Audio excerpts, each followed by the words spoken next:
Do you want to make a character with a bunch of languages, tools, and musical instruments? Well, let me show you how my fantasy system, Sanctum, lets you do just that. I've been reviewing other systems to see how they do things, and thinking how can I stand out and do something meaningfully different with the design of Sanctum. This is a very small concept in Sanctum, so this should be a small video for you. In Sanctum, you get to make a bunch of super fun but simple choices to build your character from scratch, rather than just picking a class. And one of these choices is getting to choose languages, tools, and musical instruments. As a base, you get 2 languages, but then you get to choose 2 things that can be any of those 3 things. And unlike other games, instruments and tools have a defined purpose, as well as being able to repair and appraise items that you would know about. For example, carpenter's tools let you smash open chests without breaking the stuff inside, so you can do that instead of just lockpicking, and the drum can increase the range of spells that deal damage, as you bang on the drum and make more explosive stuff happen. And languages?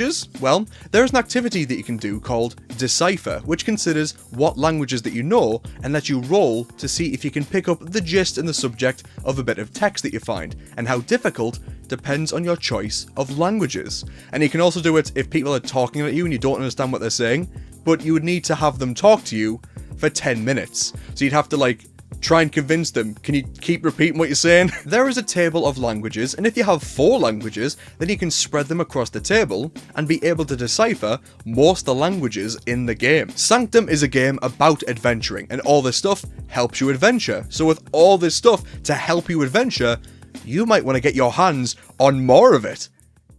But how? Well, I'm not really a fan of just, oh, you leveled up? Here's a new one. I like the idea that these extra things are skill sets that you have to actively train to get. So, let's train. In Sanctum, there is an active approach to this. First of all, you need to find a teacher that knows how to do the thing that you want to know. And of course, you can understand what they're saying. But a teacher like this isn't just going to work for free. I mean, hell, look at all those tutorials online that teach people how to be billionaires. And their courses are only what? Thousands of dollars? Truly saintly. So in that case, you'll need to pay them, but a good teacher is going to cost you more, because this isn't just a case of throw 100 gold at them, wait around for a month, and then I can speak Elvish. Instead, training works like this. Every 5 days of training with this teacher, you need to roll a die and get a 6 or higher.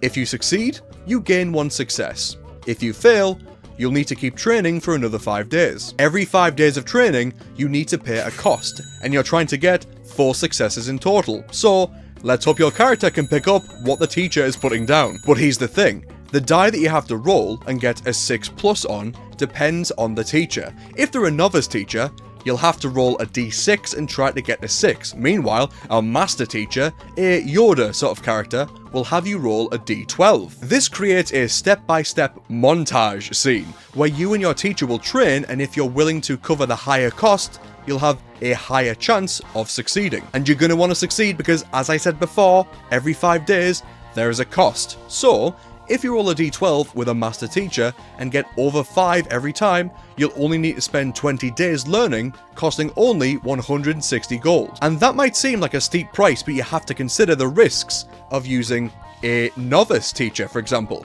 They only cost 10 gold per 5 days, but you have a 1 in 6 chance of succeeding. So, do you want to cut costs to potentially take longer and maybe even cost more? There is the other consideration too, which is if you are training under a mystical master teacher like Yoda to learn how to speak the alien language known as Lexian, or a brutal teacher like in Whiplash to master your magical connection to a set of bagpipes, then they might want something other than money. You know what I mean? Like, what use does Yoda have for money? He goes bug-eyed at Luke's protein bars, not his credits, but other teachers may want you to go on a quest to retrieve something for them, something with intrinsic worth that is hard to get rather than just making it rain on them. And that's training. I love the tools and the instruments because they have an adventuring purpose, and I like the scholarly activity of deciphering, which relies on your knowledge of languages, and of course how training itself has a risk and reward aspect to it, which is a key principle